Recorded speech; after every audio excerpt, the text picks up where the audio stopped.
Welcome to our December Nonprofit Showcase. My name is Colin Hastings. I'm the Executive Director of the Pasco Chamber of Commerce.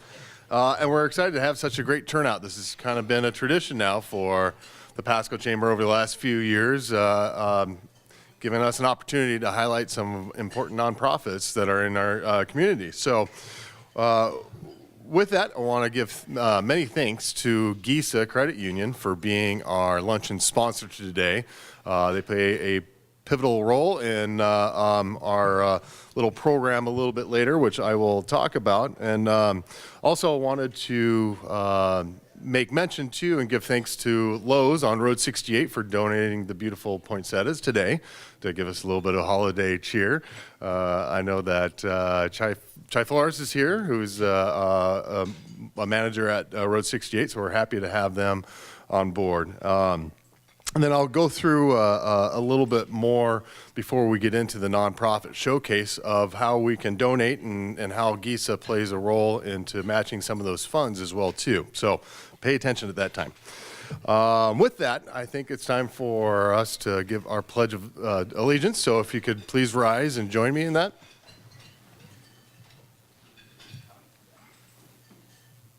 I pledge allegiance to the flag of the United States of America and to the republic for which it stands, one nation, under God, indivisible, with liberty and justice for all.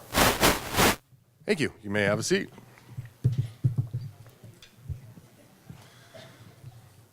We have a few elected officials that have joined us here today. I'd like to recognize our first elected official, and that's Franklin County Commissioner Bob Cook.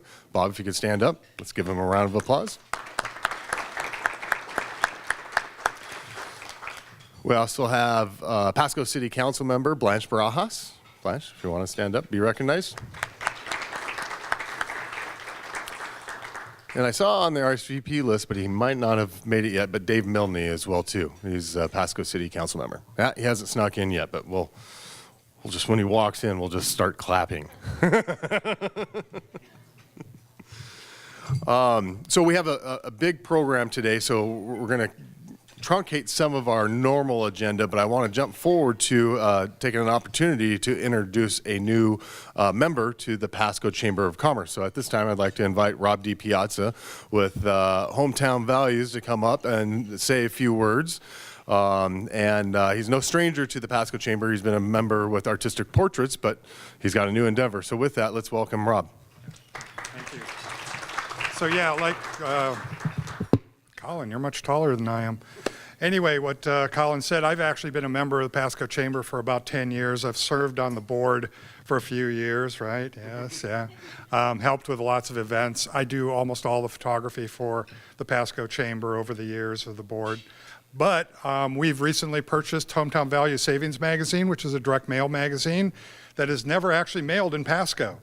It's always been in Richland or Kennewick, and we expanded the territory, so it will be coming to Pasco at the end of January. So watch your mailboxes and take advantage. It's a coupon magazine, and it's going to be a lot of fun. 30,000 mailing, 30,000 in Kennewick and South Richland, and 30,000 in Richland, West Richland, and Pasco.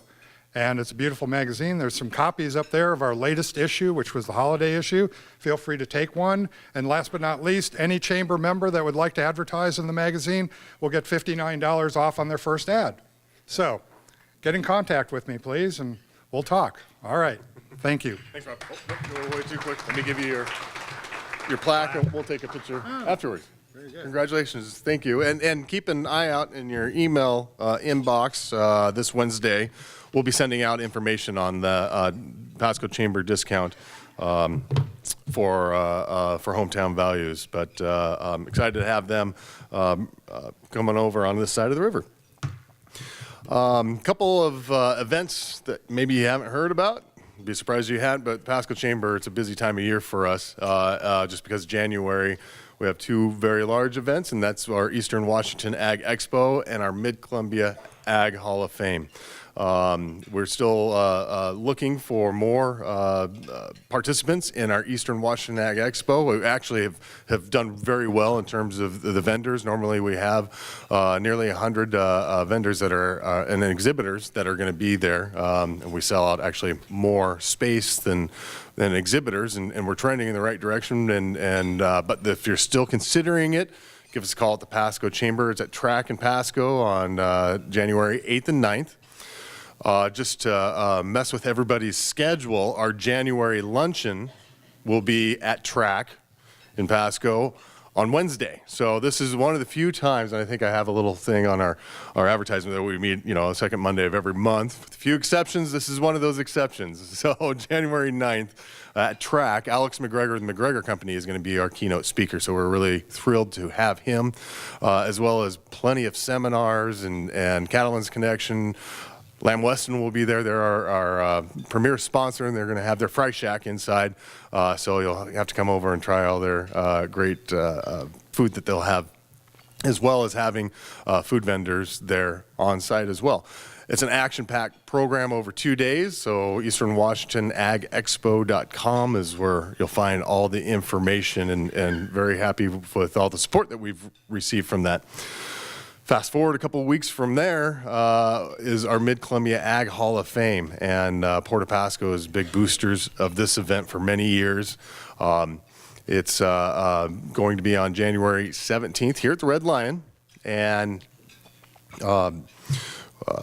we have an announcement coming soon as to who the inductees are. We're still trying to get a couple pictures done from some of the inductees, but it's always a really fun event. It has a bunch of heart. We usually fill up the whole ballroom. So if you're interested in coming, go to our website.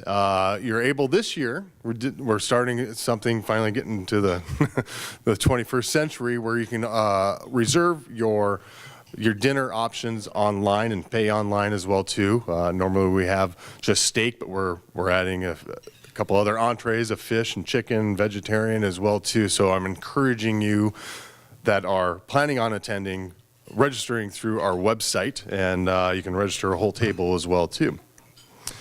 So with that, by the way, I'm flying solo today. Tara had she kind of double booked herself, so I'm kind of venturing into the program that I'm never at, so I'm going to be looking down a little bit just to make sure where we're at. But at this point, I'd like to do our introductions around the room. It's something that we've been doing for quite a long time. It's a tradition. We're Pasco Chamber where everybody gets a chance to know your name. And so I'm going to, seems like Ryan Brault, we always start with Ryan. So Ryan, you go ahead and lead us off, and we'll start going around this way. So at this time, I'd like to invite Angie Brotherton with GISA to come up and be our presenting sponsor, sharing a few words.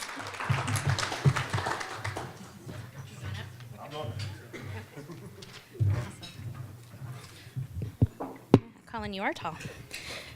It's all right. Well, good afternoon, everyone. I just already introduced myself, so I'll skip that, but I am our Community Relations Manager and Education Manager now of GISA Credit Union, and just excited to welcome you all here today.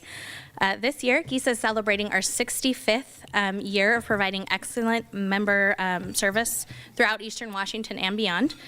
Our team strives every day to give our members the best because we believe that that's what they deserve. Our members aren't just numbers, they're our neighbors, the owner of our favorite restaurant, our local small business, and every one of them is important to our success. I really believe that our service, dedication to those members' needs, and our community giving is really what sets us apart.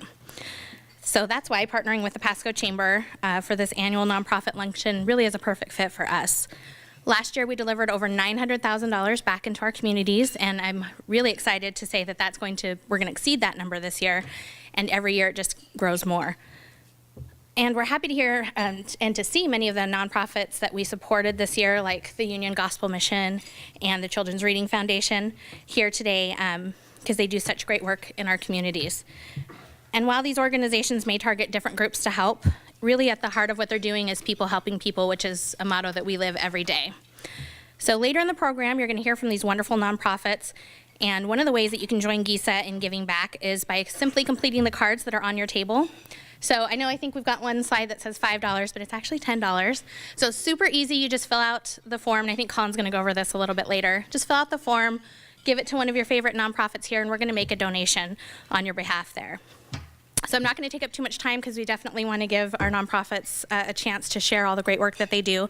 But I did want to say thank you to Colin and your team, your board of directors, and the committees for all you do for Pasco. We really appreciate your service. And again, thank you all for coming to support the Pasco Chamber.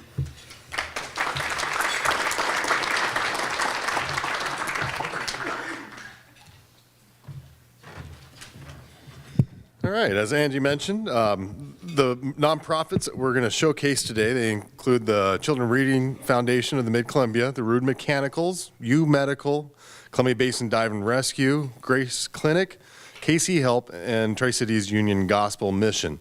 As Angie mentioned, you have a card on your table. We encourage after we adjourn all the presentations from the nonprofits. I encourage you to come talk to them a little bit more. I saw a lot of people talking to the nonprofits prior to the luncheon. Let's continue that. And we encourage you to donate to all the nonprofits, but you each get one card. As excuse me, as Angie mentioned, they're going to match up to $10. So what we encourage you to do is hand the card over, and any other donations to the nonprofits. They have an envelope here. For the nonprofits, the Pasco Chamber will collect those envelopes afterwards, do the accounting. That way we can send it to GISA and we can square everything out that way. But we're excited to have them. Oh, before I forget as well too, at the end of our event, feel free to grab a poinsettia. If you're going to thumb wrestle for the poinsettias during the presentations, do it below the table so it doesn't distract our speakers. But yeah, please take them, and if you need to get some more, Lowe's has some obviously very beautiful poinsettias. So with that, let's go ahead and get started. This is a daunting task for the nonprofits because we're giving them only about 4 minutes to talk about which just doesn't give them much time to really talk about what their nonprofit is about. But with that, that's why we have the 7 nonprofits this year that we haven't heard from yet as well too in previous years. So with that, we're going to kick it off with the Children's Reading Foundation of the Mid-Columbia, and Alicia Briones will be giving the presentation. Let's give her a round of applause.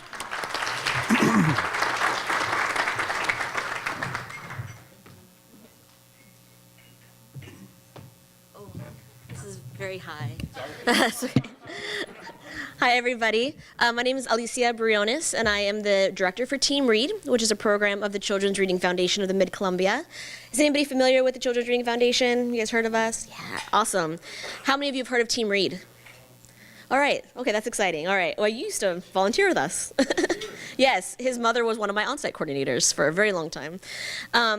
So we are, as I mentioned, a program of the Children's Reading Foundation of the Mid-Columbia, and we are a nonprofit children's literacy program. We work within the Kennewick School District, and we focus mostly on first, second, and third grade students. And we basically have a saying that up until third grade, you're learning to read, and then after that, you're reading to learn. And so our goal, when we first started in 2001, was to get the the Kennewick School District students up to 90% reading level. And we were successful in that and have continued to be successful in that. And it's a super fun program. So I know that a lot of people here today are looking for donations, and why I will accept donations. We are actually really looking for volunteers. Our program is volunteer run. We do have on-site coordinators at each school that are employees, but everybody else are people who are just willing to give their time and work with a student. And our students that we work with are not so far behind they need a reading specialist, but they're just, a lot of times they just need that extra little confidence boost, being able to hang out with an adult that's excited for them, be in a space where they're free to make mistakes and to learn and grow. And so today that's what I am asking for, is for people to give their time to a student in need and help them become an amazing adult. And our program's pretty cool. Besides the fact that you get to work with young children who are super excited to be there, we have a reward system, so they get to take student bags over during winter break and during summer break in order to keep reading over the summer and during their breaks. And we also play fun games, like we celebrate Dr. Seuss's birthday, and they get cute little stuff about Dr. Seuss, and it's just super exciting. So currently we are at 7 schools in Kennewick School District. We are at Eastgate, Cascade, Southgate, Washington is one of our new schools, Edison, Vista, and Sunset View. And the program is only 30 minutes at a time, so it's 30 minutes twice a week, so just an hour a week total. And we do 5-minute sight word cards, which are basically flashcards. We do 10-minute decodables. Anybody know what decodables are? Yeah, so they're pretty cool little pamphlets that kind of focus on word families and words that are similar but a little bit different and help kids really focus on making sure they have those separated, like fat, cat, hat, gnat kind of stuff. And then we do 15 minutes of shared reading, which is where the child either reads to you read to the child, or maybe we play some games or focus on things that they need a little bit of extra help with. And it's an amazing program because we also have kids who have been through the program that then in high school, they then volunteer to be tutors for the program because we have programs at Southridge, Kennewick, and Camican for our high school students to volunteer.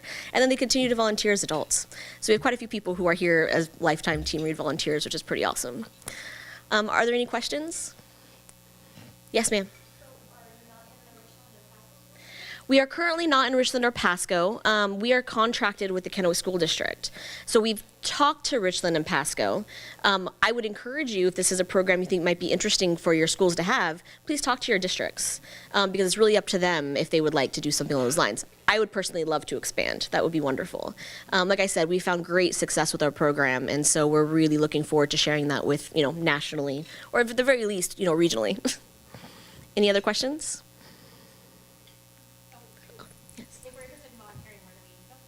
So we can be very flexible. So depending on what time you're available and what is close, like some people volunteer, for example, during their work lunch. And so they may want to go to a school that's close to their work. And we are spread out throughout this Kennewick School District. And some of our schools are Monday, Tuesday, some are Tuesday, Thursday. We have a couple schools who are Monday, Tuesday, Thursday, and Friday. And then we vary in times. Most of our 2-day schools are pretty much all day, 9 to 3. It is during the school day.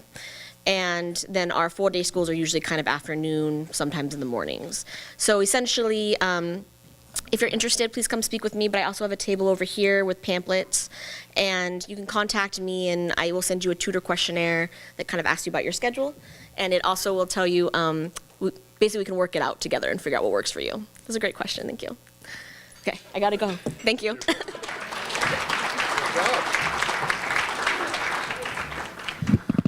Very well done. Thank you, Alicia. Let's see. I left my paper down there. I think we have Alicia Elliott with Rude Mechanicals next. Is that correct? I don't have my list in front of me. Is that what I have for? Oh, that's because I left it on there. Is that who we have? Okay, let's give Alicia a big round of applause. Are you signing? Yes. Okay. Okay. Oh, okay, cool. The Alicias and Alicias need the microphone lower a little bit. My name's Alicia Elliott. I'm the artistic director for the Rude Mechanicals. We are a theater company, a nonprofit theater company here in the Tri-Cities, and that might seem a little odd to some people why a theater company is here asking for donations, but hopefully after I get through at least the main points I want to share with you, please feel free to come visit us at our table and we can explain more about what we want to do, what we want to provide for our community. Oh, clicker, sorry. Okay.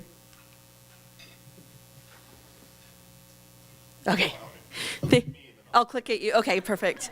So our vision and mission statement is up there if you'd like to take a look at it. Our mission is to enhance, educate, elevate, and entertain our community through theater, specifically Shakespeare and Shakespeare-inspired theater performances, which again may sound kind of like, what? Okay. But I was a theater educator for over 14 years. I taught in the Richland School District. I also spent a lot of time in the Juvenile Justice Center and teaching at the Alternative School Program in Kennewick. And specifically Shakespeare really affected my students in a way that caught me off guard at first and then got me really excited. And once I had my son and decided not to teach full time, I thought, you know what, I saw what happened to my students when I was teaching. I'm wondering if this is something we could share with our community. So that was the basis of starting this company. Click. one of our main things is Shakespeare doesn't have to be boring, and Shakespeare is actually something everyone is familiar with in one way or another.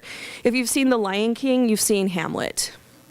If you've seen Friends, you've seen the TV show Friends, you've seen situational comedy that Shakespeare created. Over 3,000 words that we speak in our English language and also other languages are originally published in Shakespeare's plays. So even though he may seem like this old dead white guy from England, he's really had an influence on our Western culture. A teacher at Chiawana High School shared with me some information I wanted to share with you. She said, as a high school English teacher, I love that I can recommend the Rude Mechanicals to my students so they can get the real Shakespeare experience.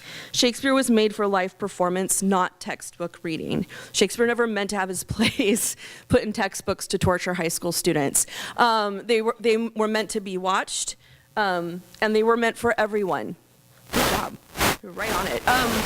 He wrote for every single person in London. This was the only experience during Shakespeare's time where the completely uneducated groundlings, the original mosh pit, all the way up to royalty would experience a story together. It wasn't some hoity-toity, fancy-schmancy, put him on a pedestal sort of thing. It was very, actually, quite rowdy compared to theater experiences nowadays. He wrote for everyone, and so we want to make theater, specifically Shakespeare, accessible to everyone in the Tri-Cities. And this is an example. We perform at Sausage Fest every year at Christ the King. We did some sword fighting from Macbeth. And we also do a lot of work with young people because they're not scared. They're not scared of Shakespeare like a lot of older kids and adults are, and they dive right in. And we want to continue sharing that with our community. Click. Another thing that's really important to us, that's okay. No, that's good. There's some awesome people there. You can look at their smiling faces. There's supposed to be something over the picture too. But inclusion is really important to us as a theater company because we want our entire Tri-Cities community represented on and off the stage. Not just Richland, not just Kennewick, not just Pasco, all of it. And so Lisa Pixler, who teaches at Stevens Middle School here in Pasco, shared this with me. She says, I appreciate the inclusive casting. It's wonderful to see people of all sizes, colors, walks of life on stage. I love the intent to bring Shakespeare's works to a diverse audience, accessible to all. That's something we're very passionate about. That's something we've actually have gone and done professional development on, and it's something that we want to continue doing for our community. Some of our current programs include a director apprenticeship program. There are a lot of people that want to direct plays here in our community, but there's not a lot of professional training available. And so we, excuse me, are trying something new this year to train people that are interested. I already mentioned our EDI work. We do a lot of educational outreach for all ages. I recently just did a workshop at Pasco High School. We've also have done stuff with senior citizens, with adults, with kindergartners, and we want to continue doing that. We've brought in guest clinicians from around the country to come and work with anyone who wants to in our community. We provide student discount tickets, and thanks to a sponsorship from McCurley Integrity Subaru this year, we actually are able to offer free tickets to students because one of the huge issues with theater is oftentimes people that maybe would get the most out of it cannot afford it. And so we really want to break down that barrier to make it accessible to everyone. And then we do pre-show talks to help people get over their Shakespeare. Which it's a fun presentation to help them get used to the play they're going to see so that it's a little easier to understand and they realize, oh, I can do this. This is something I actually can enjoy and watch and learn from. Click. So the reason I'm here mostly today to speak to you is we have a lot of things on our wish list for upcoming programs we want to do, but we need community support. The last 4 years, we've mostly been working on ticket sales alone, which for a theater company is unheard of. But we have an amazing board of directors and executive director that's worked really hard with our budget, and we've been able to do a lot with just ticket sales. But now we're reaching out more for donations. In order to apply for statewide and national grants, we actually need to start at the community level and receive donations and sweat equity from volunteers to help us out. One of the things we're doing this year is we're workshopping a bilingual production of Life is a Dream, which is not Shakespeare, but it's from Shakespeare's time period. excuse me. And then there's a production currently being produced at the Oregon Shakespeare Festival called La Commedia of Errors, which is bilingual production of the Comedy of Errors that we want to do hopefully in the next few seasons for our community. I'm very passionate about reaching people that maybe other people in our community don't feel like they want to reach out to for whatever reason. I've seen what Shakespeare can do for students who are in the Juvenile Justice Center, and there is actually a formal program called Shakespeare Behind Bars that we would like to start here, not just for the Juvenile Justice Center, but also for the jail as well, to go in and do activities with people that are there. There's also a Shakespeare with Veterans program that has also been done in other places that we would like to start. And additional school visits and also touring productions, bringing theater to people in our community instead of having to always make them get to a theater, so that they are in an environment where they feel comfortable and we are experiencing their community with them. We have lots of other examples, and we're theater people, so we love to talk. We'd love to share more ideas, and we'd like to encourage you to donate to our company because, yes, we are a performing company, but our heart is in our community and making theater accessible to everyone, and we'd love to have you be a part of that. Thank you so much.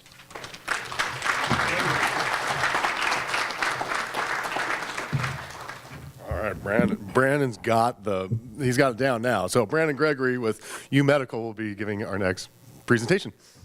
Thank you.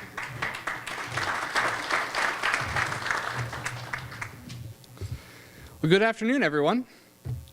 It was about 3 months ago that I got a phone call from one of the Pasco schools here letting me know that there was a dad who was trying to find his way.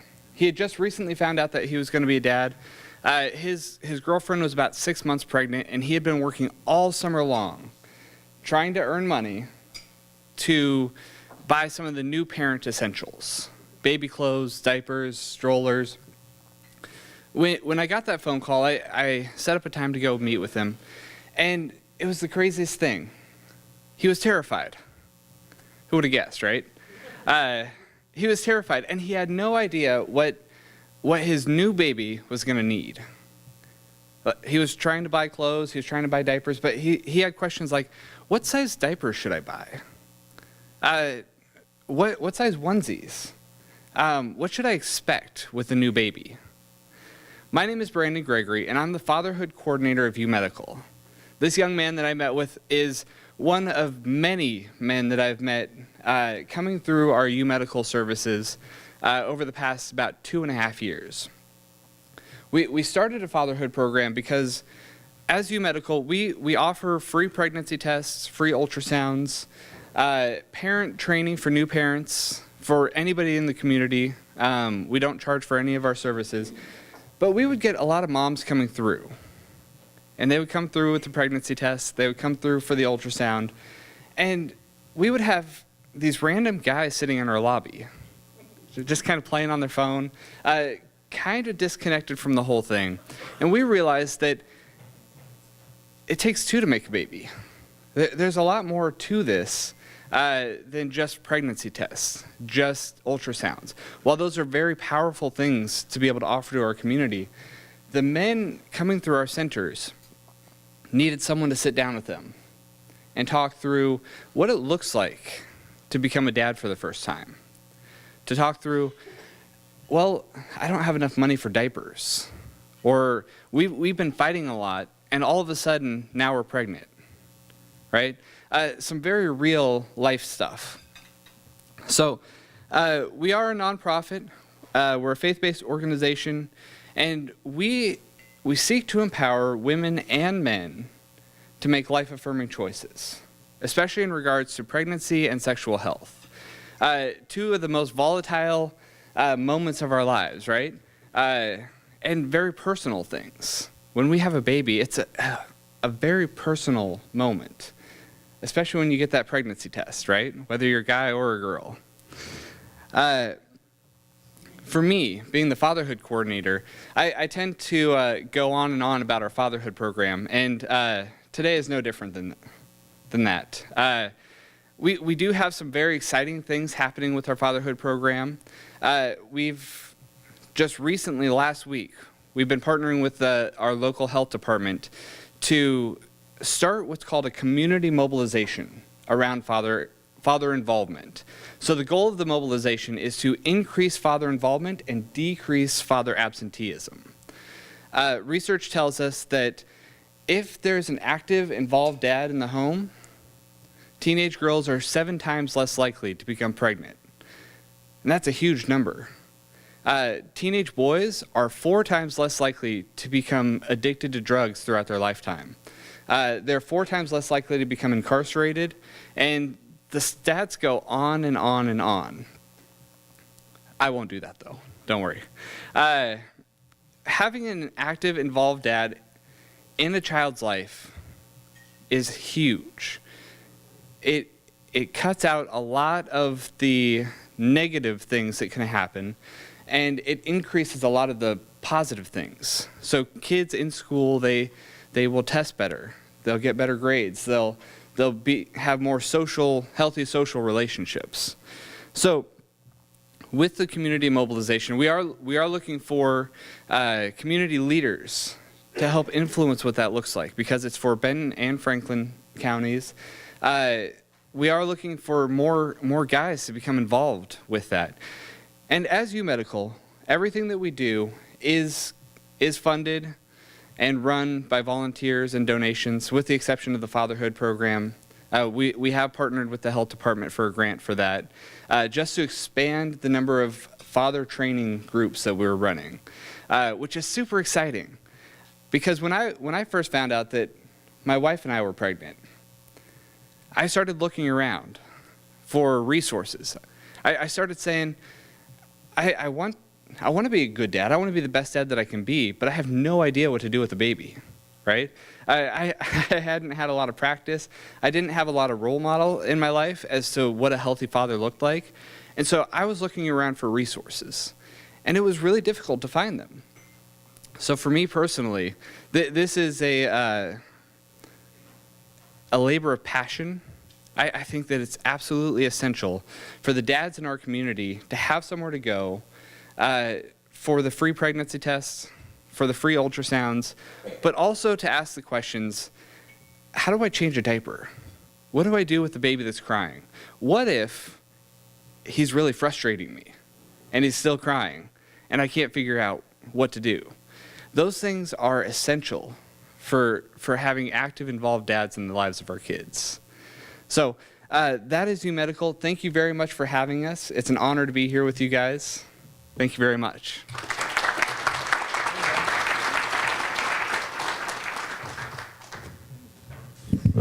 Oh, it was just like yesterday, it seemed like.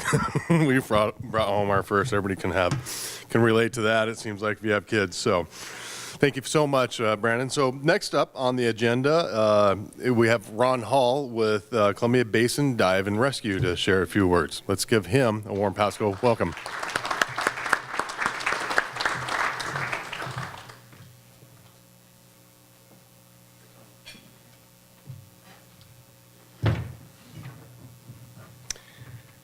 Hi, my name is Ron Hall. I'm the training officer for Columbia Basin Dive Rescue. We're kind of an odd group in the fact that we're one of the very few 100% volunteer dive rescue agencies in the United States. We cover 4,000 square miles, and typically the sheriff's departments have legal responsibility for open water rescue. Well, you've noticed that Benton County sheriffs they have boats, but they don't have recovery type issues. So they all rely on us, and we have a core team that provides funding. We get funding from United Way, but all of our people on the team are all volunteer. There's about 20 of us right now. We have 3 primary functions. The first one is open water rescue. So if you see one of our rigs, and one's parked out front here, this red lights and siren going down the road, it's not like we're a fire department. We're going actually because someone is drowning or we have someone lost in a boat. And so we are going there. We have something called cold water rescue. The Columbia River, Snake River are cold water bodies, and you're not dead for an hour.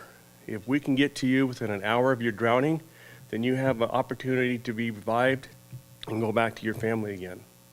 So that's what our role is. It's our primary function is open water rescue.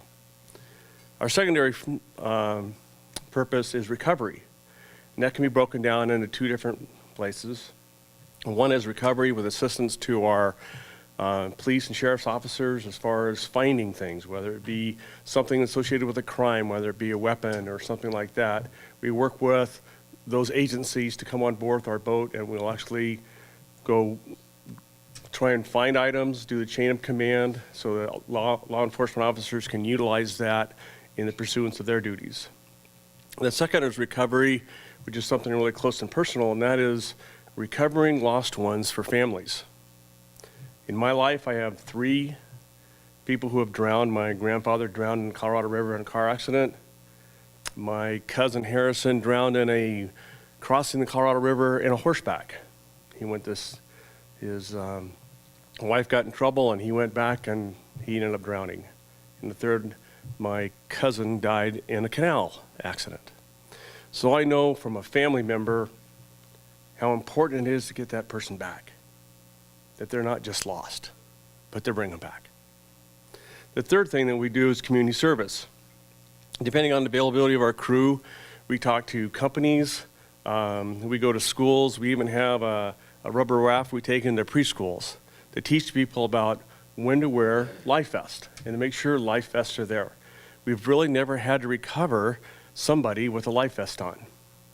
And so it's cool to wear. It may not look cool to wear life vests, although some of them do look pretty cool, and some of them can cost a lot of money. But in reality it's cool to be safe, it's cool to plan ahead. So as far as fundraising we go, we accept checks as all of our agencies paid is all community paid. None of our members are paid. We accept donations from United Way. In fact, if you tell your employees when they fill out their United Way, if you write Columbia Basin Dive Rescue in there, their funds will actually come directly to Columbia Basin Dive Rescue. Okay? We also seek grants for certain things. This is Phil Morton here. He's one of our divers in training, and he started a project to try and find a side scan sonar. The most dangerous thing that we do is dive. It's in cold water, it's black, you can't see anything. It actually takes 3 surface support members, which I'm one, to be able to help control and talk to that diver underneath the ground. The second most dangerous thing that we do is actually drive on the freeway. Getting to the accident is one of our second largest risks. A side scan sonar, what it allows us to do is pull that behind the boat and essentially take like an x-ray of what's on the bottom. What that does is allow us to really focus in on our divers to be able to go after whatever we're looking for and whatever we need to. So it can reduce that time from days or hours to days to sometimes in just a few minutes to be able to find somebody within that hour and get them up and get them to the hospital where they can be revived. So Phil started a project that the total cost is $45,000.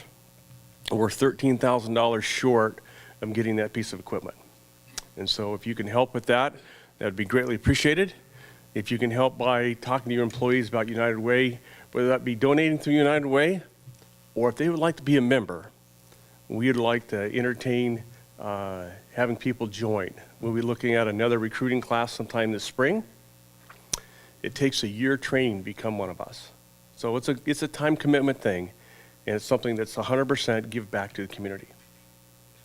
So with that, if you have any questions, I'd like to invite Phil up if you have any questions about the side scan sonar. But we appreciate your help, and we're all about giving back. Any questions? No? How many calls do you average a year? It ranges. A couple years ago, we had 85. We had 36, I think 2 years ago. And sometimes on a Saturday, there'll be 3 different crews going out at one time. This year, I believe we've had 14. So it kind of goes with swings. It's a lot of training for not a lot of action. And I can tell you, when the fall time comes, the majority is hunters or fishermen. You know, the guys that go out and break down and don't want to don't want to recognize that they can't get back on their own until like 10 o'clock, 11 o'clock at night, and then we're out there trying to go find them. Yes. Oh, you're welcome.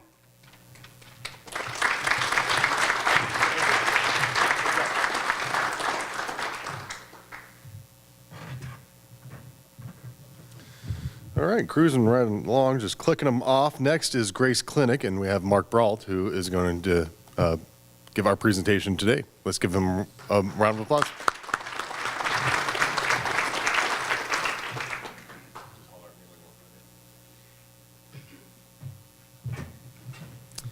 Good afternoon. I'm Mark Brault. I'm the volunteer CEO at Grace Clinic. Grace Clinic has, for about 16 and a half years now, provided health care to low-income, uninsured members of our community. Today we do that 5 days a week. When we got started, we did it for 4 hours on Saturdays. Lots changed in that 16 years. We now see just over 600 patient visits a month. So there's huge demand. We've been able to increase what we do about 35% in this past year. So there's lots of demand out there. Colin, go ahead and start that video. And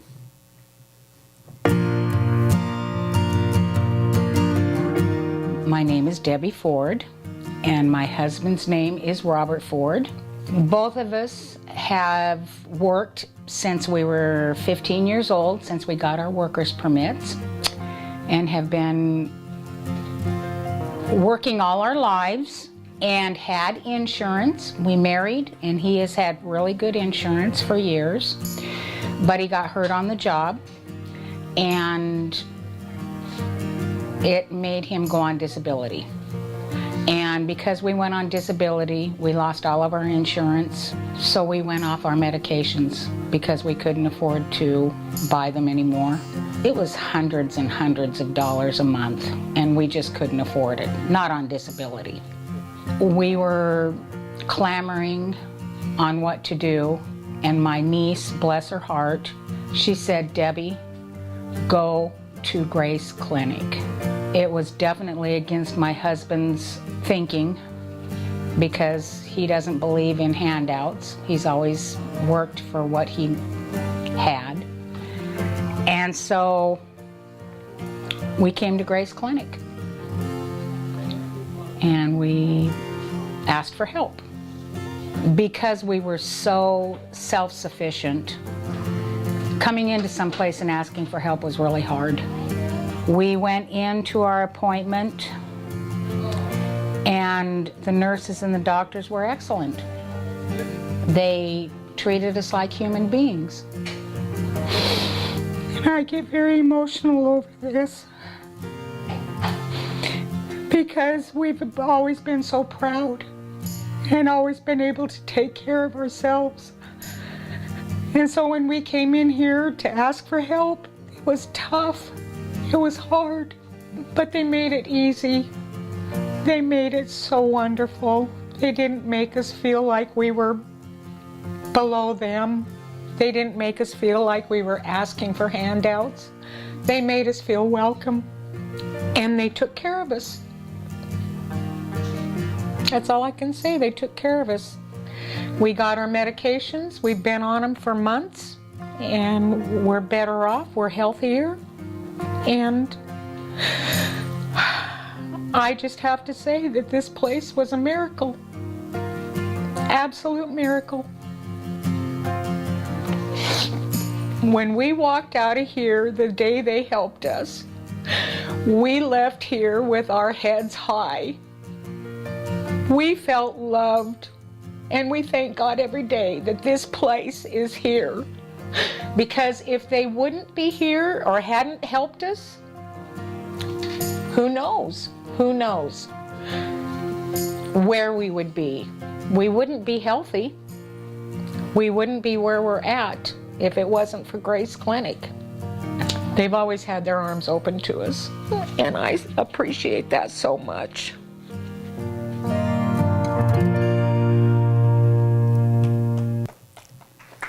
so she tells the story better than I do. The clinic is completely a community endeavor. All of our volunteers come out of the community. All of our funding comes out of the community. We don't get any government support. We're completely a local operation, providing more than 600 patient visits every month. The most recent data from the State Insurance Commissioner's Office says there are about 32,000 people in Benton and Franklin counties that don't have insurance. The vast majority of those folks work in low-wage jobs for employers that don't provide benefits. And so we're here to fill that gap. And medical, dental, mental health, we do a lot of urgent care. We do a lot of chronic disease management. In Debbie's case, high blood pressure was the principal challenge that they were facing. But we do that because otherwise the only option to those people is to go to the ER. And, that's expensive, and it's really not a good option, particularly when you have a chronic disease. That's not a criticism of the ER. That's not their job. Their job is to deal with the crisis that's in front of them. It's not to help somebody manage a chronic disease like hypertension or diabetes, for example. So we're completely a community endeavor. We have about 300 plus volunteers. We do this 5 days a week, and we're 100% dependent on the support of the community. I appreciate the opportunity to come and be happy to try and answer any questions anybody has. All right.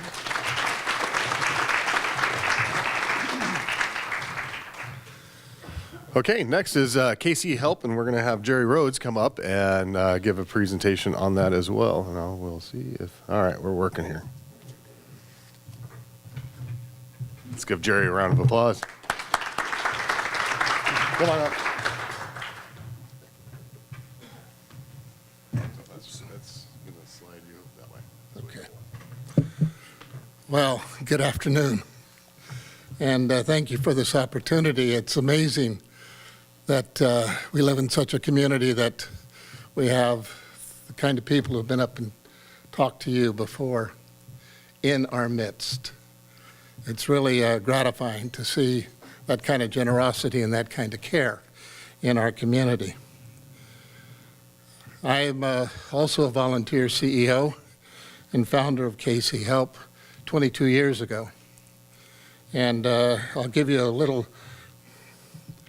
brief history of who we are, our mission, what we do, our target client. But I want you to know we serve all, and our funding and equipment sources and special invitation. You'll see a banner that we have over in the corner by our table, and it says a lot, but this shows you some of our participating councils. The KC Help organization itself is open to any organization that would like to start a service center. So even though the Knights started this, it's a community activity and it's for everyone. Our mission: to seek out and provide free of charge or obligation the necessary basic hospital type equipment suited for home convalescence, to ease the trauma of those persons influenced with injury or illness that lack the means to obtain such themselves regardless of race, creed, sex, parity, or income. We don't ask you to submit your 1040, religion, or age. Okay? By the way, when they finish with Grace Clinic, they come see us because we provide them the equipment. Years ago, we actually were going to join together at the same location, but they grew too fast. So we started in '96. We spun off of the Tri-City Chaplaincy Program, who continues to come to us even now for things not covered by Medicare and Medicaid. We confirmed the need of the pilot program, so in '98 we established our 501c status. We initially had 4 service centers in the Tri-Cities, but we consolidated those into the Pasco Regional Operations Center. And I'll catch up with me here. Oops, I'm just going way too fast, aren't I? There we are. That's our new place on Margaret Street, right across from Lord's, across the park. And what we accomplished last year and last couple of years after we started the center, we raised some initial capital. We purchased a 5,300 square foot building. There's the address. We have a we were dispersed into 9 locations throughout the Tri-Cities. We're now in a central location. We opened the doors to the public in January of 2016, providing client pickup, networking with the healthcare organizations. It's a friendly enclosure, thanks to some generous people in this community, which provided us air conditioning, heating, a new roof so it doesn't leak, all kinds of things, and which made it possible for us to really become a center in the Tri-Cities. 22 years of service. We provided service to the greater Tri-City area. We also were able to open a branch office in Wenatchee. And we have new startups in Pasco and also in a regional operations center, similar to one we have here in the Tri-Cities, and new startups in Poulsbo, Washington, and San Felipe, Baja, Mexico. And we basically get used equipment, and we make it sound, and we loan it out to other people for their use for as long as they medically need it. So we're open for clients and caretakers and social workers to pick up durable medical equipment twice a week. Just remember 4 T's, Tuesday, Thursday, 10 to 2. We also received doctor's prescriptions for hospital beds, electric wheelchairs, and lift chairs and other specialty equipment. We had to do that because we have to stay in line with the medical plan for that client. And so these are the particular items that we've been told are the most important for the doctor to say this is right. The only time I've ever been chewed out in this whole program in 22 years was by a physical therapy nurse that told me that lift chair they gave someone just totally ruined their progress in terms of physical therapy. So I paid attention.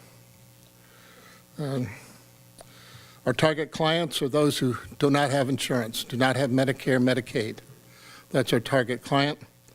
There's all kinds of reasons for it. I don't really have to tell you. You've probably experienced some of those if you've had the need. We also provide anyone that needs it now. And oftentimes that insurance or that Medicare or that Medicaid program that they qualify for is 3 months out, or a process that takes much longer. We try to encourage them to go ahead and file the equipment. We work with the durable medical equipment suppliers in the community. We often give them referrals when we believe that the person has a valid insurance claim. And so we try to be good partners with our durable medical equipment suppliers. Okay, let me just some people that we have helped are in those slides. A 10-year-old with a cancer, a blood cancer, cared for by a grandmother, a mother in a traffic accident, mother with a young child and she could get crutches, but she had trouble taking her kid along with her when she went places. So we were able to provide her a wheelchair. There's a young girl in school. Initially, she had trouble even accepting to show up for school. But with our encouragement, we provided her an electric wheelchair and then later a scooter. And now she's in high school and doing just great. We have referrals from professional health care agencies and area hospitals all the time. And I'm going to just skip to a special invitation. Please visit our facility. We have a sign-up sheet there if you'd like a tour. or drop by and catch us in action. But you can also follow us on our webpage. We have an active blog, which will give you all kinds of information in terms of what Casey Help does in this community. Thank you. Thank you.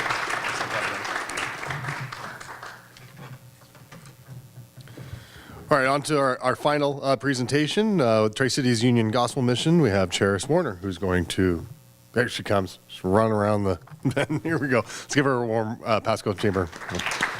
Welcome. Hello. I'm short too.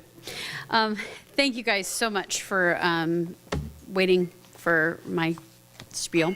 So we've had a lot of wonderful organizations that do wonderful things come up. So I appreciate any of you guys going and talking to them, but also come by and talk to me. I'm going to give you something. I'm not going to ask for something right off the bat. I'm going to give you something. These are what we call panhandler cards. Any of you guys have problems with seeing somebody out in the cold in our local community, maybe in your businesses seeking shelter? Equip your staff. This is on our website, tcugm.org. You can go on there. There's a rolling banner that talks about panhandling. We're going to ask you guys to print these out. Regular printer paper, you can print them on cardstock, and you just cut them out. Get a single ride bus pass. It's $1.50, right? You give them $5 if you roll down your window. Single ride bus pass. Clip that onto this card and give it to them. Send them somewhere where they can get help. We offer case management. We offer addiction recovery. We partner with a lot of these other organizations because we don't do it as well as they do. So if we can have Grace Clinic come in and meet with some of our clients to help them on their road to recovery, that's great. So here's what I say. You guys are all business owners. You're community leaders. Get out there and help these people get some help.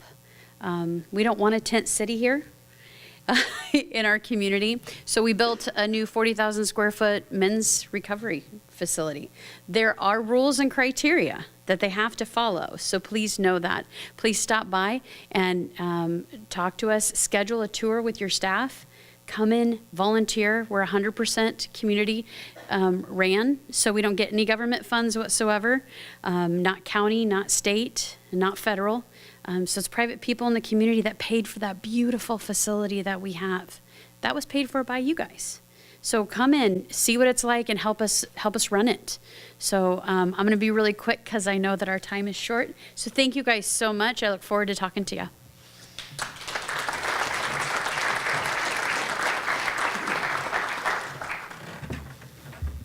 Well, thank you. As we get the door prize all set up to go, just want to review real quick the process, how it works. Everybody received a card at their table from GISA.